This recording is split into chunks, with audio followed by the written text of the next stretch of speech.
Tuhan,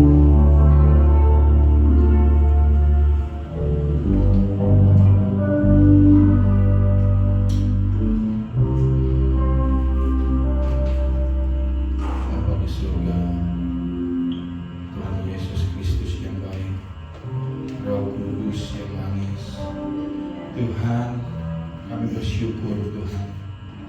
Kami mengucapkan banyak terima kasih padamu Tuhan, untuk kekuatan, untuk perubahan diri kami Tuhan, sehingga kami tahu apa yang kami tuju Tuhan. Karena Engkau Tuhan, Engkau yang menuntun setiap kami, hingga sore hari ini kami bisa hadir di tengah-tengah hadirat-Mu ya Bapa. Tuhan Yesus yang baik, sebentar lagi Tuhan kami akan mendengarkan sabda-Mu Tuhan.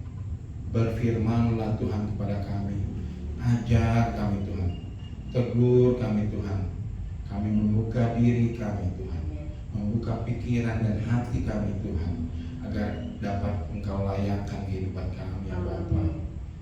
Dan Tuhan, tolong Tuhan, hamba-Mu yang akan segera menyampaikan firman kebenaran-Mu ini ya Bapa, Engkau pakai dia Tuhan, supaya dia tetap menjadi alat-Mu Tuhan dimanapun dia Engkau tempatkan nanti ya Bapa.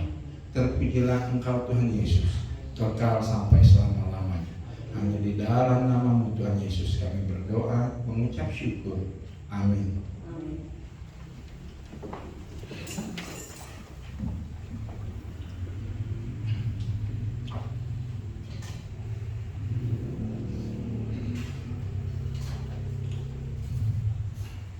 Selamat malam. Bapak Ibu Saudara yang saya kasih, salam sejahtera buat kita semua.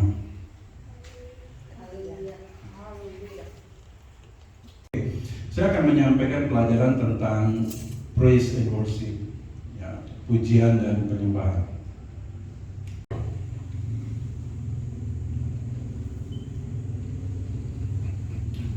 Untuk pertama kalinya istilah atau bahasa musik ini keluar di dalam Alkitab, itu terdapat ini untuk pertama kalinya. Jadi gini ya, oke, tahan dulu.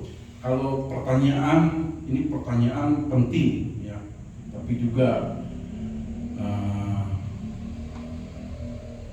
jawabannya agak-agak ini ya, tapi saya berani jawab. Sebetulnya musik itu berasal dari mana? Nggak ada sejarah yang dicatat. Bahkan di Alkitab juga tidak. Tapi saya pribadi, saya berani 1000% menyimpulkan musik itu berasal dari Tuhan. Karena Tuhan Maha Pencipta. Makanya beberapa orang, termasuk Om Yoyo, ya, almarhum pendeta J. Awandatu, dia nggak setuju kalau lagu ada ciptaan. Dia bilang, saya ingat Om Yoyo bilang, manusia itu tidak punya kemampuan untuk menciptakan. Kalau gubahan, nah, kan sebetulnya notasi kan udah ada, do re mi fa sol gitu kan. Manusia itu mengumpulkan nota jadi lagu. Jadi sebetulnya bukan pencipta. Pencipta musik itu Tuhan. Ya, dan istilah pertama muncul dalam Alkitab musik itu dalam Kejadian. Makanya saya katakan dari Kejadian sampai Wahyu itu Alkitab nggak lepas dari yang namanya musik ya.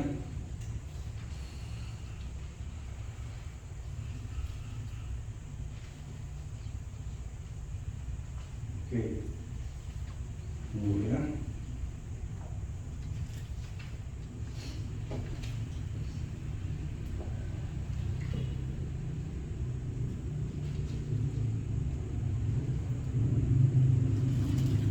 Nah, Kejadian pasal 4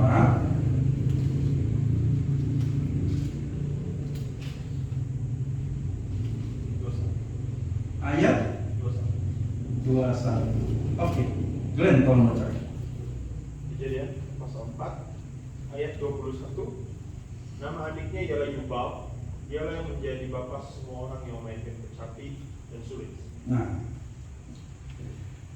yang dicatat di dalam ayat ini adalah nama-nama orang yang lahir dari keturunan sesuai dengan judul perikopnya. Saudara baca di atas ayat 17, keturunan Kain, Set, dan Enos. Siapa mereka? Mereka adalah anak-anak Adam dan Hawa.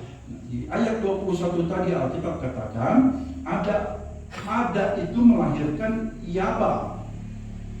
Dialah yang menjadi bapak orang 21. Nama adiknya ialah Yubal. Dialah yang menjadi bapak semua orang yang memainkan kecapi dan suling. Nah, ini untuk pertama kali. Orang yang pertama kali memainkan kecapi dan suling. Kecapi itu alat musik berdawai. Ya. Kalau istilah populernya itu sekarang senar. Seperti gitar, ada senarnya, itu berdawai. Dan suling itu alat musik tiup. Nah, dari sinilah disimpulkan para ahli sejarah dan ahli Alkitab, bahkan sejarah umum, ya, bahwa alat musik tertua adalah alat tiup dan berdawai. Ini bayangkan saudara, ini berapa ribu tahun sebelum Masehi, ya. Sekaligus juga ini sebetulnya mewakili saudara, ya.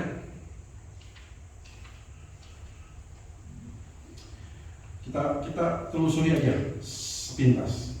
Ayat 20. Ya. Ada itu melahirkan Yabal, dialah yang menjadi bapak orang yang diam dalam kemah dan memelihara ternak. Makanya Yabal ini disebut bapak dari orang-orang yang jadi peternak. 21 sudah dibaca tadi. 22. Zila juga melahirkan anak, yaitu Tubal Kain, bapak semua tukang tembaga dan tukang besi. Sampai situ.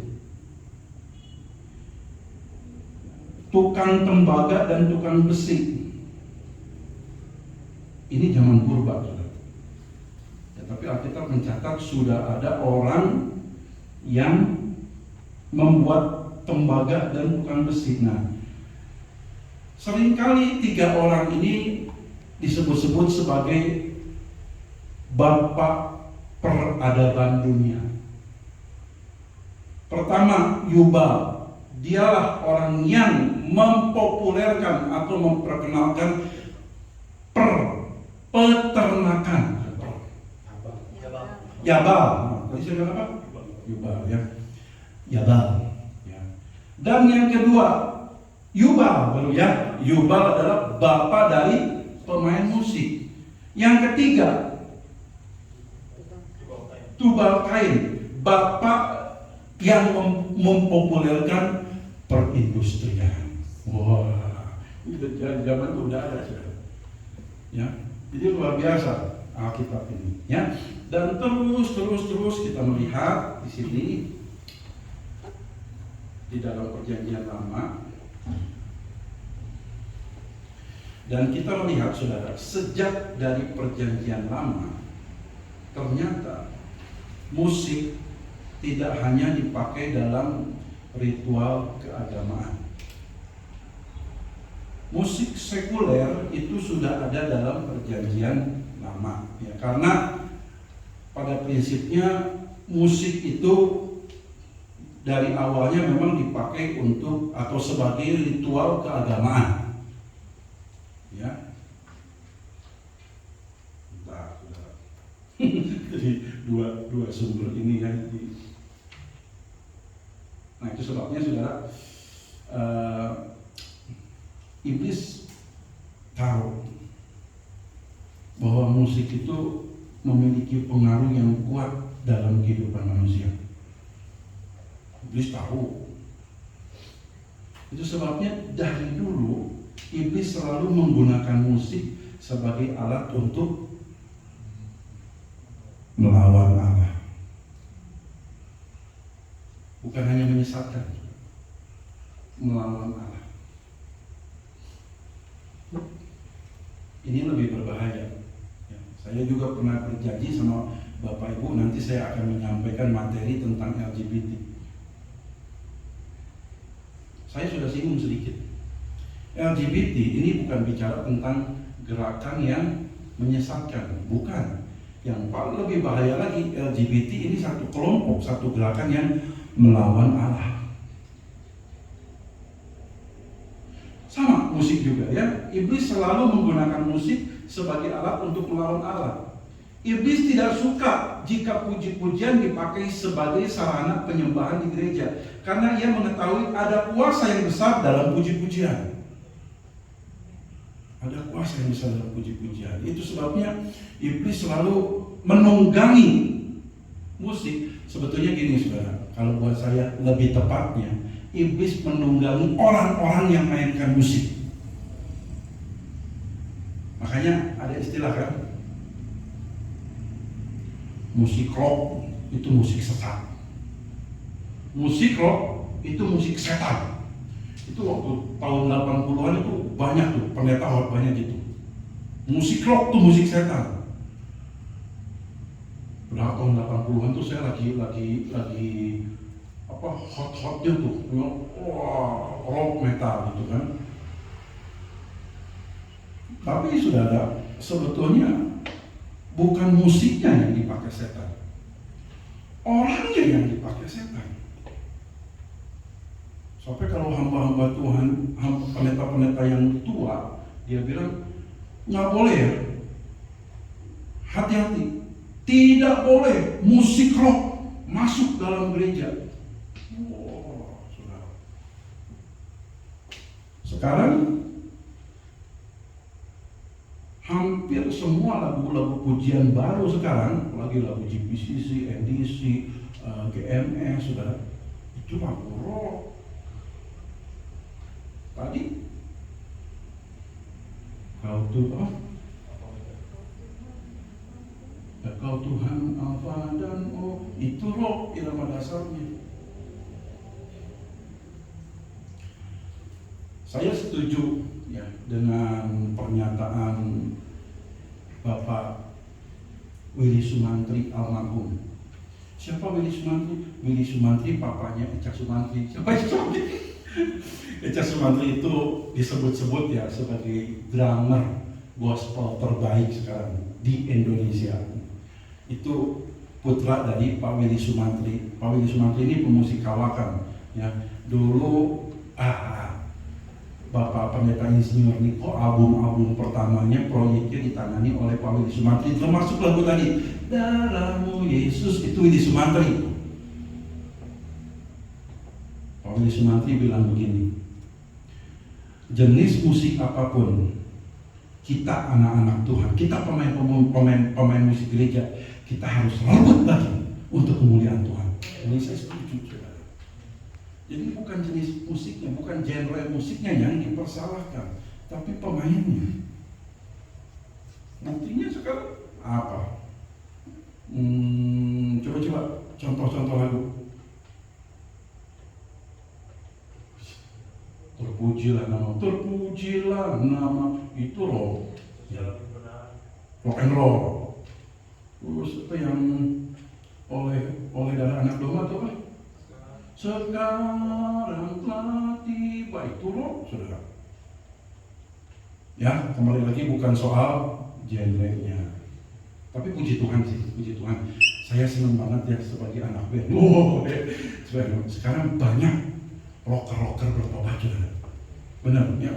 Glenn P udah dengar belum kesaksian si A, Dave Mustaine? Dave Mustaine itu gitarisnya Megadeth. Megadeth itu grup saingannya Metallica.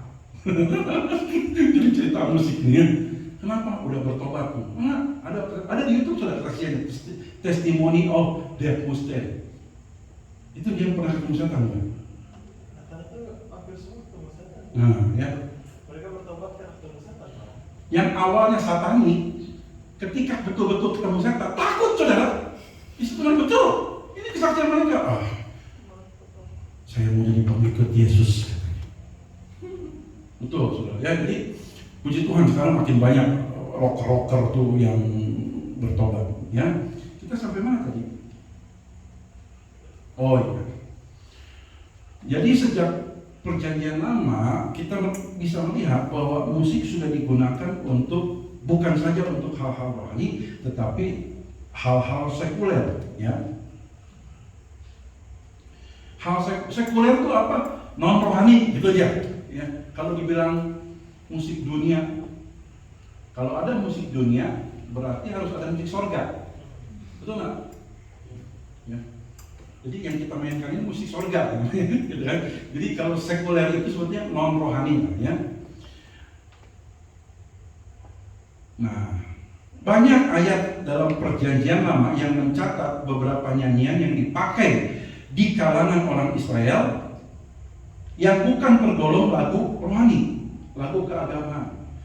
Seperti, nah ya, tolong antara Glenn, Aldi siap-siap, ya kita akan cepat nih membacanya. Kejadian pasal 31 ayat 27.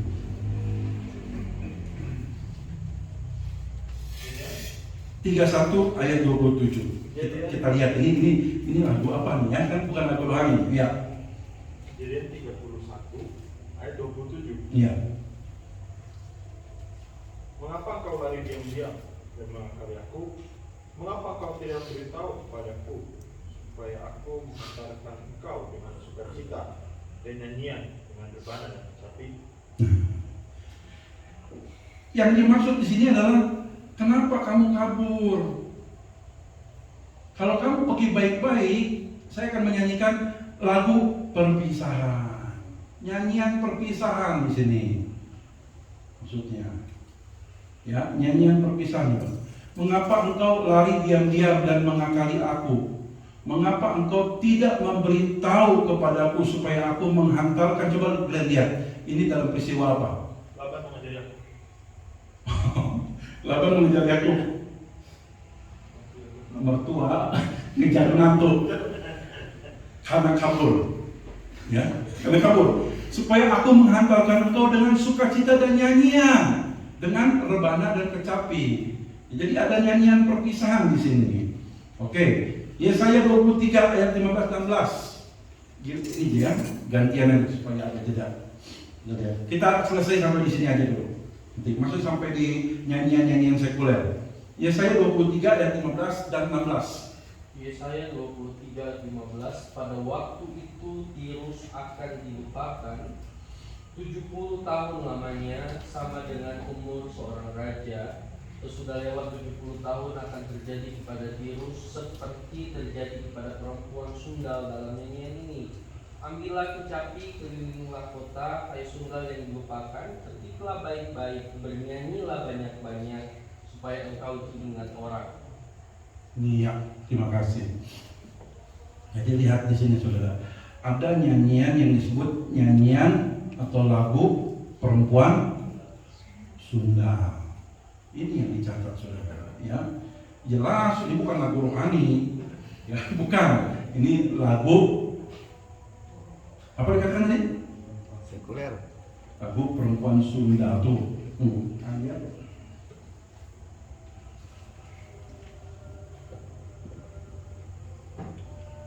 Ya. Ayat tadi berapa? Ambillah kecapi dari kota, hai Sunda yang bernyanyilah banyak-banyak supaya engkau ingat orang, dan sesudah lewat 70 tahun Tuhan akan memperhatikan Tirus sehingga ia kembali mendapat upah Sundalnya, dan ia akan bersundal dengan segala kerajaan yang ada di muka bumi. Ya, ini iya, nyanyian perempuan Sunda. Yesaya 24 ayat 9.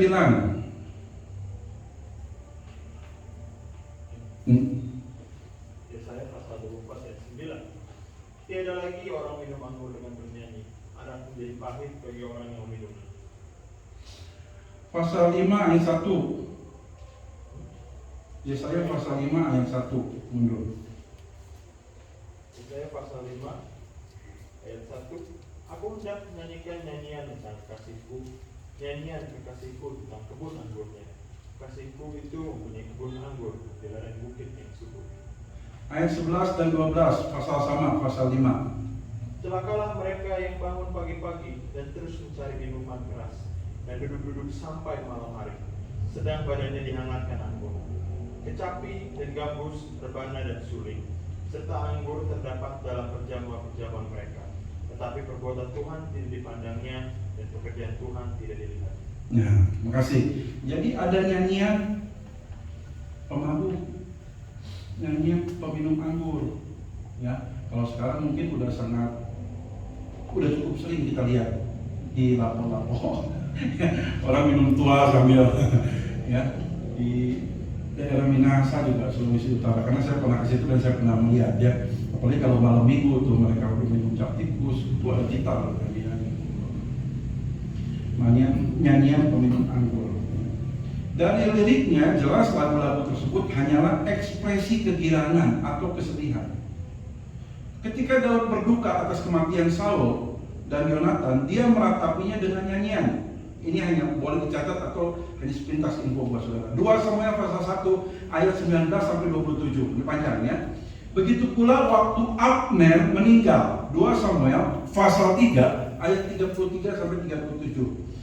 Yeremia memanggil para peratap untuk menyanyi manakala Israel menjadi mangsa maut. Yeremia pasal 9 ayat 17 sampai 22. Dan seterusnya ya. Jadi ada tradisi orang-orang Israel kalau ada keluarga yang meninggal, mereka memanggil yang namanya peratap-peratap untuk meratap, menyanyikan lagu apa? Nyanyi lagu duka. Sebetulnya memberikan gambaran seperti ini tidak terlalu sulit, saudara. Karena di masyarakat, tradisi masyarakat Cina ada yang namanya caimah. Tahu caimah? Tahu dong ya? Caimah tahu? Saya Brunei. Ya, caimah itu anggotanya perempuan semua. Saya nggak tahu nikah atau enggak?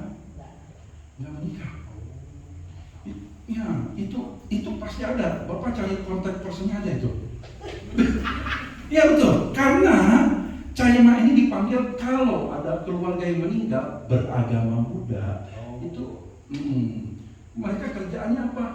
Nyanyi, puterin peti jenazah, pakai perkusi kan? Bahasa kerennya perkusi, tok tok tok tok tok tok gitu.